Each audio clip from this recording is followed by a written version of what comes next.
relationships between price, demand, and supply, and then how we can use this information to determine the market clearing price. So let's suppose we have the following data. Suppose we have prices listed at 50, 40, 30, 20, 10, and $1. Go ahead and make these $1. And let's suppose we have quantity demanded. We'll just do Q demanded, and then quantity supply. So for example, if the price is $50, buyers are not going to buy this particular product. But beginning at $40, they'll buy 4. At $30, they would buy 8. At $20, they buy 12. At $10, they would buy 16. And then you would have 20 buyers if the price were $1.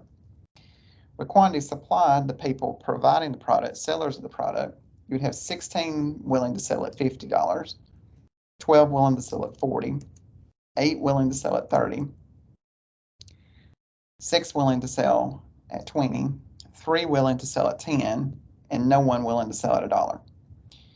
So a couple of notes here with this. The quantity demanded, or the demand curve, once we plot this.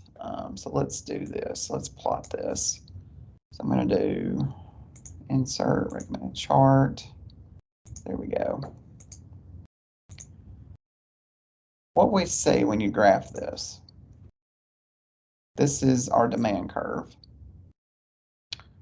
And as price decreases, quantity demanded increases. That is the inverse relationship because the slope is negative.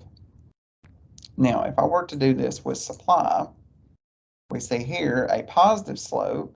There is a direct relationship in this particular case because as the price increases, the quantity supply also increases. So with supply curve, that's a direct relationship with price. With demand, that is an inverse relationship with respect to price. Suppose, for example, maybe something you would say, well, it's unrelated or we don't know what's going on. If I change some of these numbers and maybe I did something like this, you know, if it looks something like that, or, you know, there's something weird going on there, or, you know, maybe it's even more random than that, you know.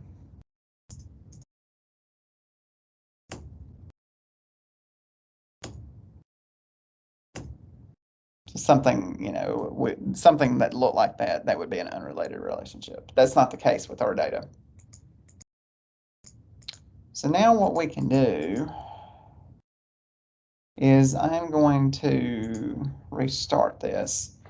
We can tell just by looking at the data plotted out here that if I've got 8 buyers and 8 sellers both willing to meet together at $30, transactions will occur and that will clear the market. We'll have that market clearing price. But to show the equilibrium graphically, I'm going to highlight all the data and attempt to show this. There we go.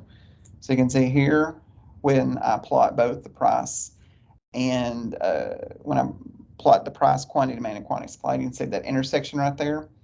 That is at $30 and 8 units.